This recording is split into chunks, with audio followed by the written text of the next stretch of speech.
Hey y'all, I'm Hannah Hayes. I'm an editor here at Southern Living, and today I'm here with Alex Harrell from Angeline, which is a restaurant in New Orleans. We're very excited because he's going to be making baked oysters today with us. Yes, that's right. Um, Obviously, oysters are a huge part of New Orleans culture and food Yes. culture, and so we thought, well, let's do something fun, something a little bit different with them. Yeah, Some different flavor combinations. It would be great for quick party snacks, or even a starter to a meal and stuff yeah. like that. No, So, absolutely. sure. And the oysters you do at the restaurant that everyone are like obsessed with is you do an herb saint butter with them, I right? do, yeah. Yeah. It's a lot of fresh herbs, herb saint, cornbread crumbs. Yeah. What's the variation you're going to do today? So these, it's a little bit heavier of a sauce. It's a Okay. bechamel based. Oh, great. So, but a lighter bechamel based sauce. Bacon, lemon, horseradish, a little bit of chili flake. So it's spicy, but It's not got a not little heat, but yeah. the cream kind of mellows it Yeah, out a no, lot. for sure. Yeah. Okay, cool. So we'll get started. Huh? Yeah, definitely. All right. So take bacon. You're looking for about a third of a cup Okay. for this recipe, which will yield roughly 20 to 24 oysters, depending on how big they are. Okay. So I think we have 20 here. These Yeah. are larger.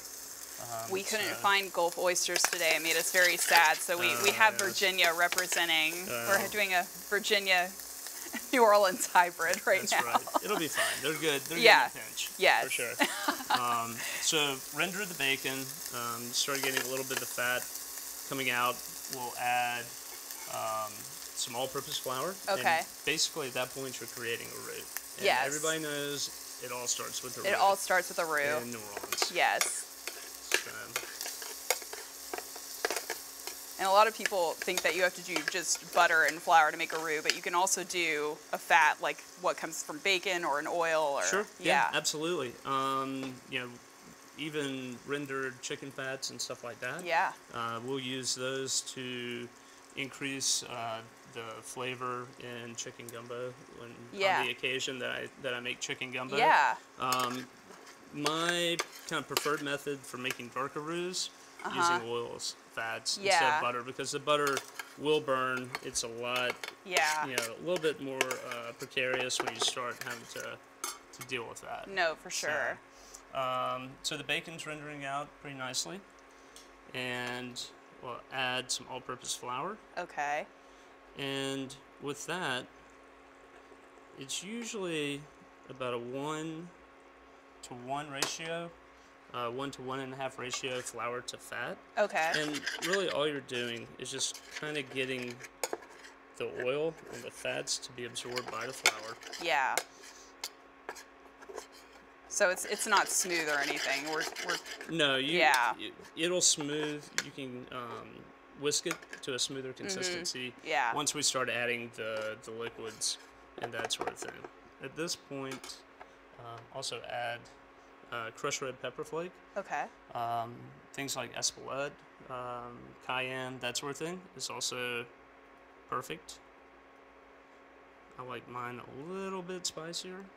Are you planning on making this for Mardi Gras? Since you have to start planning for Mardi Gras now if you're gonna go. Oh no, absolutely. This possibly could show up on the menu for sure at Angeline. Like you said, we do a version of a baked oyster that's been on the menu almost since the day we opened. Yes. But we like to play around and have a good time. This is something that I'd done previously, Uh-huh. and especially for family gatherings. Yeah. Because it's a little bit heavier. Yeah. Which the food at Angeline typically isn't. Yeah. But this has more of that traditional kind of cream-based sauce. Yeah. So, let your fat and flour, the roux, cook for a little bit, even with Okay. the blonde roux, because if you don't cook it long enough, which is usually about 10 minutes, it will not. You'll lose thickening power. So don't be scared. You Do have not to be you have to scared. let it develop. You have So many to. people think, this shade is dark enough. It's Yeah. really not. You No, need to go it's 10 fine. shades darker than that. So we'll add milk, and I like to add a little bit at a time. and switch to a whisk. And you just kind of whisk it slowly. What you're doing is you're emulsifying the roux into the milk. Okay. And it'll start to thicken. This is looking really good. Yeah.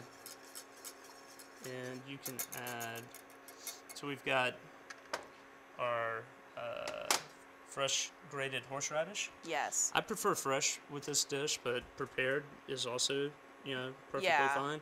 I like the fresh because it's a little bit brighter of Yeah, a no, for horseradish sure. flavor. Yeah. And it doesn't have the vinegar associated with it, so you don't have that added extra Yeah. acid.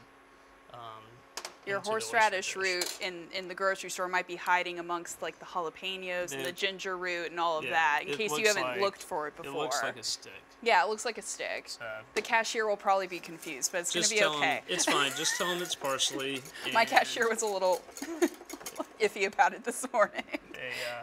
They won't even bat an eye.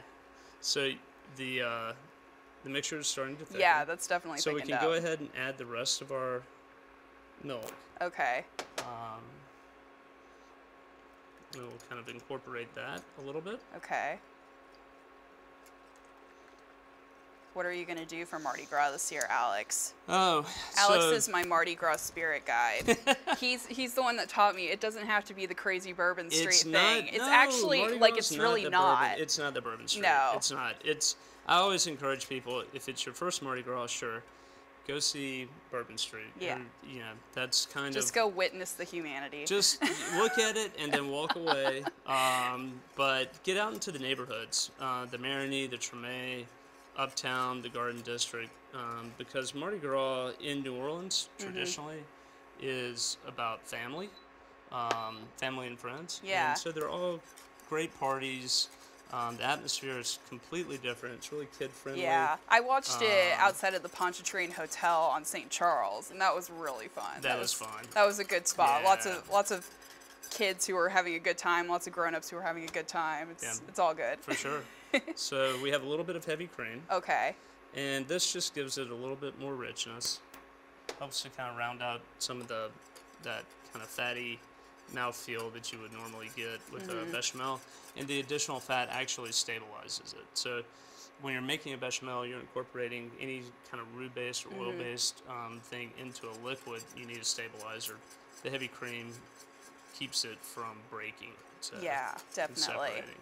And then, of course, it's not New Orleans if you don't add a little bit of Parmesan cheese.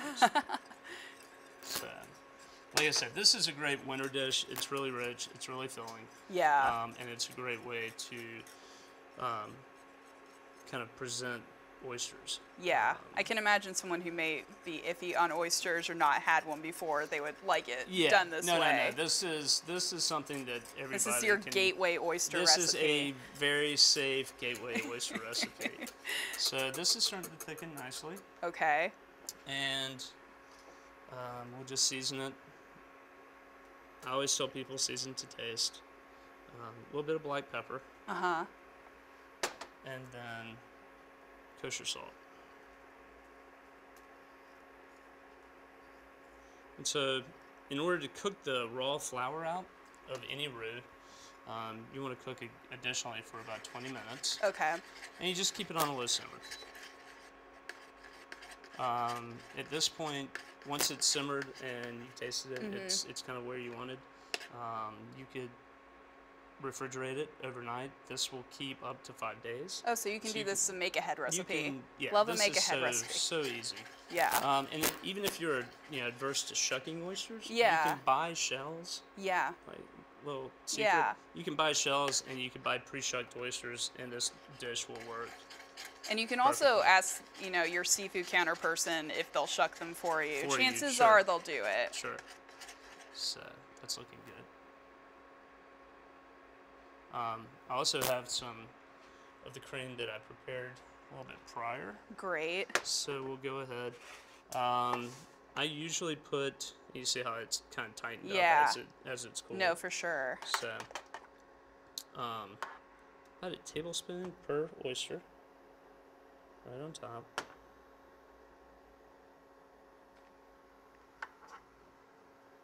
What would you tell someone who has never bought oysters before at the grocery store to do?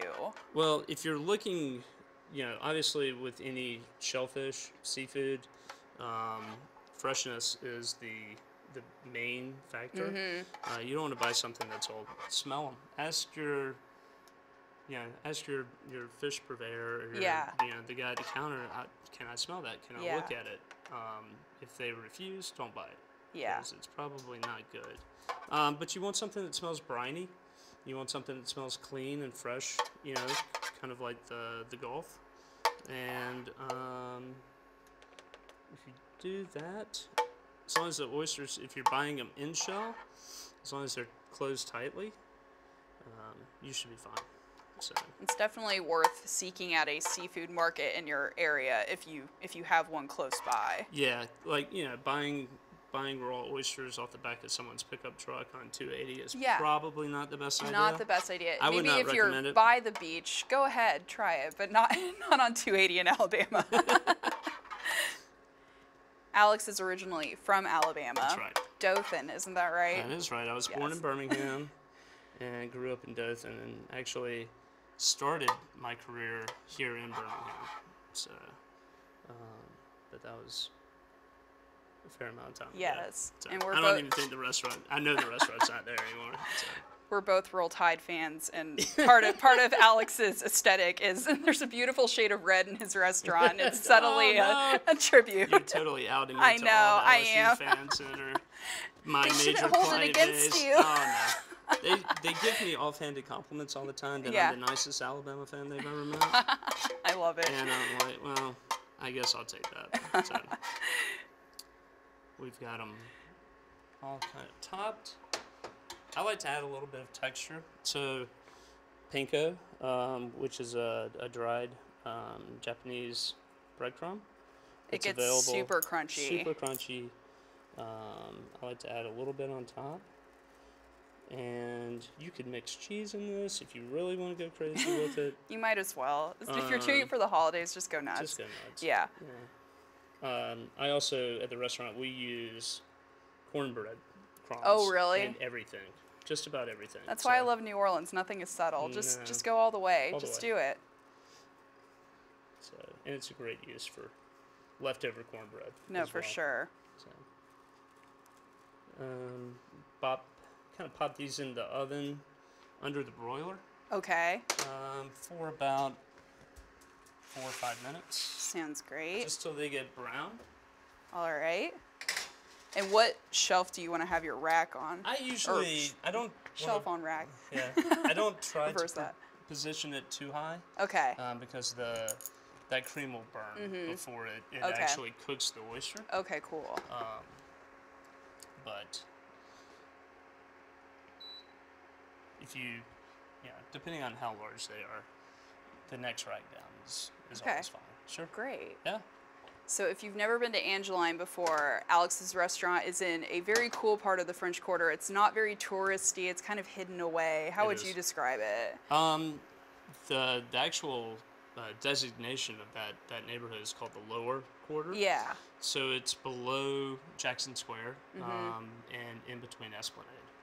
So. And it's right next to this cool old hotel, and it's very like classic bistro inside, and you kind of forget that you're in the quarter, but in a good way. Yeah. It's really great. Yeah, the whole focus with opening Angeline was to kind of combine my food memories of growing up in South Alabama, and then also my professional growing up in New Orleans. So Angeline needed to have a sense of place within both cities, both areas, and especially it had to be relatable to the French Quarter. Because obviously it's such a historic neighborhood. No, definitely. You couldn't go in with a real modern or industrial aesthetic and pull it off. People typically get pretty upset about stuff like that in New Orleans, for sure.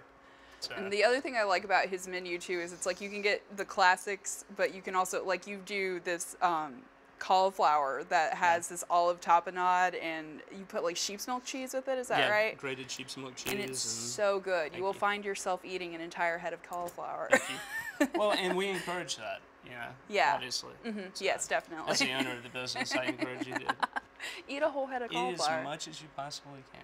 So what are you going to be having on the menu come winter? Oh, we actually, if there even is winter in New Orleans. Right, there are 2 seasons in Yes. New Orleans beyond what people say: crawfish, crab, oyster, Yes. shrimp seasons.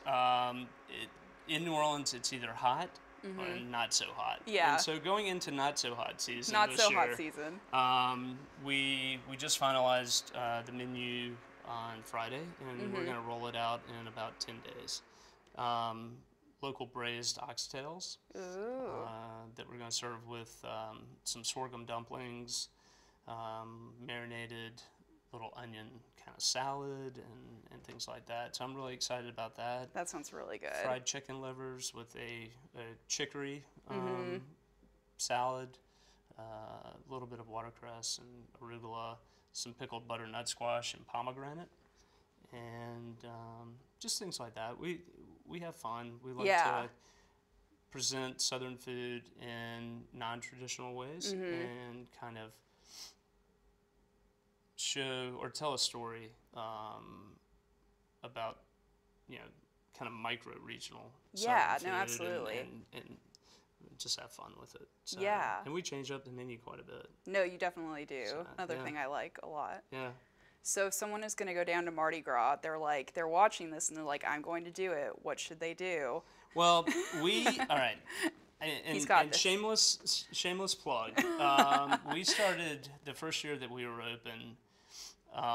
We closed Mardi Gras Day at the restaurant, but prior to that, being in a more visitor-centric part of town, I knew I needed to be open for Lundi Gras. Yeah. But we wanted to have fun with it. Yeah. So we started doing thematic Lundi Gras brunches. And it kind of lasts from 10 o'clock until 3 o'clock in the afternoon. First year we did hair metal brunch because I am a child of the 80s, and there's nothing like a little White Snake and something like that playing in the dining room. Yeah, just no, for fun. sure. And then this past year we took it kind of to a different level, and we decided we were going to I'll go all the way back to my growing up and do a redneck Lundi Gras brunch. So they're all kind of redneck inspired food, like deep fried mac and cheese, sloppy joes, things like just having fun, just poking fun at it. Actually, they were poking fun more at me than anything else. It sounds like your staff definitely likes to razz you a little bit. Absolutely. I deserve it most of the time. But so we really embraced it. New playlist, new menu design, people costume. Yeah. And I created this character called Daryl Harrell. Daryl Harrell. And so he's my cousin, and he comes down and actually runs the kitchen. Oh, okay. For Lundi Gras for redneck brunch. So I'm into that. Yeah. And then you have 2 little girls, I do. and they enjoy Mardi Gras with you. So you can bring your kids to Mardi Gras. It is encouraged. Absolutely. Even Mardi Gras Day, if you get out early, you get into the Treme, and you get into the Marinine, you go to St. Anne, because people have spent the entire year costuming. Oh, yeah, and gearing up for this. Creating these costumes. And they put so much time and effort and money into it. Yes. And it just amazingly elaborate. So, super colorful, a lot of people having fun. And sometimes you might see, a brigade of people in Elvis attire riding mopeds down the street. Yes, there are many. Anything can happen. Motorized recliners as well. That's another popular one. Yes. So, And then, you have to catch the shoe. Yes. When that float goes by. You'll learn all of this when you get there. It sounds crazy right now, but just go. There really is so much tradition. Yes. It's a lot of fun. Let me check these oysters. Yeah. Let's see if the oysters are done. Ooh, look at that. Oh, they look good. They are. All right. Oh my gosh, look at those. Here, do we need another thing? Just gonna there we slide go. Right here. Yeah, I think those would go over well at a holiday party. Like I said, I've done these a couple of times, and they tend to go quickly. So, And I like this presentation idea you're doing on top of rice. This is cool. So being from New Orleans, it's kind of subtle jokes. I forgot the red beans. Yeah. Yeah, since it is Monday. Yes, and you did. So I would have presented it on red beans and rice. Oh, that would have been for fun. Monday, but We'll just do rice for we'll now. have to settle for the rice, for sure. No, definitely. So, I can see this going over super well. Yeah, people enjoy oysters. Would you put some herbs on top too? You could, absolutely. Yeah. Chives, parsley. You could tarragon would be nice. Mm-hmm. Kind of tell people cook the way you like to eat. Use the flavors that you enjoy. You can omit the bacon from this recipe if you want. Yeah. So there are a lot of. Then they're pescatarian friendly. They are pescatarian friendly. But there are a lot of. They smell really good. Thank you. Just a lot of different options. Well, Alex, I'm so glad you came by Thank and you shared so this much. recipe with us. I really appreciate that. We've wanted this to happen for a long time, so I'm glad you guys got to meet Alex. Thanks so much. Thank you. Yeah. Bye, y'all. Bye-bye.